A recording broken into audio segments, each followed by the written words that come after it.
어려운 과학 기사를 쉽게 풀어보는 과학 기사를 부탁해 과기부 순서입니다.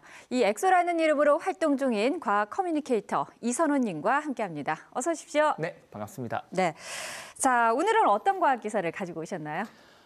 지난주 지구 역사상 가장 큰 로켓인 스타쉽이 세 번째 도전 끝에 발사에 성공했습니다. 아쉽게도 이 발사체 재활용에는 실패했지만 일론 머스크의 최종 꿈인 인류의 화성 이주가 현실이 될지 관심이 쏠리고 있는데요. 그래서 오늘은 인류 최강 로켓 스타쉽에 대해 알아보겠습니다. 네, 자 우리도 우리만의 발사체 누리호가 있지 않습니까? 그런데 이 스타쉽이 어떤 로켓이길래 역사상 최대 크기 그리고 또 최강 스펙이다 이렇게 소개를 하는 걸까요? 이 스타쉽이 얼마나 역대급으로 크냐면 높이가 121m 정도 됩니다. 이 누리호의 약 2.5배 정도인데 딱 40층짜리 주상복합 아파트 크기입니다. 이 40층 아파트를 통째로 우주로 올린 수준인데요. 이게 가능한 이유가 이 로켓의 추력이 7,590톤이라고 합니다. 이 정도면 2,000마리의 코끼리를 우주로 들어 올릴 수 있는 추력이라고 합니다. 물론 대부분은 연료 무게이고요. 진짜 실을 수 있는 건 150톤 정도인데 이 정도면 다른 장비 안 싣고 80kg 정도의 성인 남성만 채워도 2,000명 이상을 실을 수 있는 역대 최대 최강의 로켓인 것이죠. 네, 이 40층 높이의 크기가 하늘 상공을 날아간다. 정말 놀라운데요. 자, 이번 스타쉽 3차 발사 목표 비행 시간은 채우지 못했지만은 약 48분간 지구 궤도 비행에 성공을 했습니다. 이거는 어떤 의미가 있다고 볼 수가 있을까요? 네, 비록 목표 비행 시간을 채우지 못하고 인도양 상공에 추락했습니다만 이번 3차 발사엔 그 이상의 의미가 있습니다.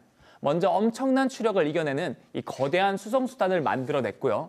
가장 멀리 비행했을 뿐만 아니라 유인 달 탐사 미션, 이 아르테미스에 필요한 여러 기술들을 수행했습니다. 이르면 2025에서 2026년 나사는 스타쉽을 이용해 반세기 만에 다시 사람을 싣고 달 탐사에 나설 계획입니다.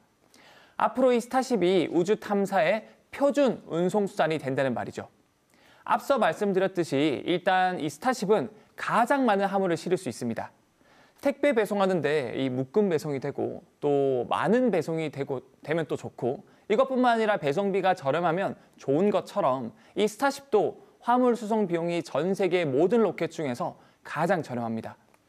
보통 킬로그램당 수백만 원에서 수천만 원이 넘어가는데 네. 이 스타쉽 로켓 같은 경우는 이 킬로그램당 20에서 30만 원이면 보낼 수 있는 수준이라고 합니다.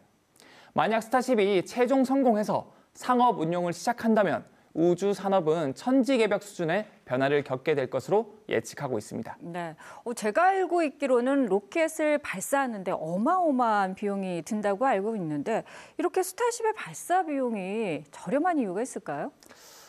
우선 로켓 자체가 굉장히 커서 많은 화물을 실을 수 있는 장점이 있고요.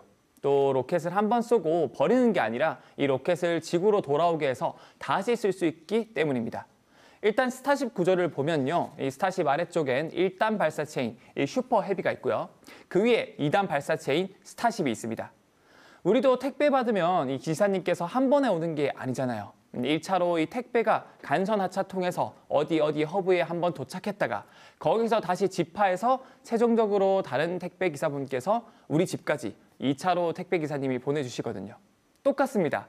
1단 발사체인 이 슈퍼헤비가 스타쉽을 어느 정도 고도까지 날아다 주고 그 다음엔 1단 발사체가 분리가 되고 남은 위에 2단 발사체가 최종 목적지까지 택배를 배송해주는 시스템인 겁니다.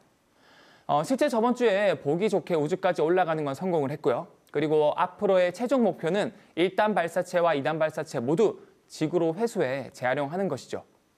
이 사진은 스타쉽 슈퍼헤비의 하단부 엔진 사진인데요. 랩터 엔진 중 안쪽 13개 엔진들은 이 짐벌 기능이 있어 15도 각도로 움직일 수 있습니다. 이 로켓이 단순히 위로 올려주는 추력만 있는 게 아니라 방향 조절까지 가능하다는 거죠. 이 기술이 로켓 부분을 아래쪽으로 향하게 만들어서 다시 정상 착륙을 시도하는 겁니다. 이번엔 착륙에 실패해 회수까지는 못했습니다만 올해 6차례 발사를 앞두고 있거든요. 이 아르테미스 전까지 시행착오를 겪으며 보완해 나갈 듯합니다. 네. 자, 이 스타쉽의 궁극적인 목표는 달 탐사를 넘어서 화성 탐사, 그리고 더 나아가서는 인류의 화성 이주라고 들었습니다. 그런데 왜 화성 이주를 계획하고 있는 걸까요? 네, 이 일론 머스크는 이 스타쉽을 활용해 단기적으로는 달에 또 장기적으로는 화성에 100만 명의 사람을 보낼 계획인데요. 우리 인간은 지금까지는 이 지구라는 단일 행성에 살고 있는 종족이었습니다. 이 지구라는 행성에 갇혀 살았죠. 그런데 일론 머스크는 앞으로 이 인류의 미래가 둘 중 하나라는 생각을 한 겁니다. 인류가 전쟁으로 먼저 멸종하든가 아니면 이 핵 버튼을 누르기 전에 인류가 화성으로 이주해서 다행성종이 되든가. 일론 머스크는 인류가 처음으로 화성에 가는 시기를 2029년으로 보고 있고요. 스타쉽으로 사람들과 물자를 운송해 2050년에는 화성에 100만 명을 정착시킨다는 목표입니다. 인류의 화성 이주라는 꿈이 현실이 될 수 있을지 앞으로의 스타쉽 발사 실험을 주목할 필요가 있겠습니다. 네. 자, 오늘도 흥미로운 과학 이야기 잘 들었습니다. 고맙습니다. 네.